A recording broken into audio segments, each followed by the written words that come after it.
Mayroon bang dumaranas ng paghihirap sa inyo? Dapat siyang manalangin sa Diyos. Mayroon bang masaya sa inyo? Dapat siyang umawit ng mga papuri. Mayroon bang may sakit sa inyo?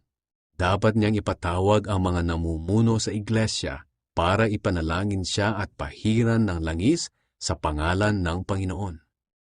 Ang panalangin may pananampalataya ay nakapagpapagaling ng may sakit. Ibabangon siya ng Panginoon at patatawarin kung nagkasala siya. Kaya nga ipagtapat ninyo sa isa't isa ang mga kasalanan nyo at ipanalangin ang isa't isa para gumaling kayo. Malaki ang nagagawa ng panalangin ng taong matuwid. Katulad ni Propeta Elias, tao rin siyang tulad natin. Mataimtim siyang nanalangin na huwag umulan, at hindi nga umulan ng 3.5 taon.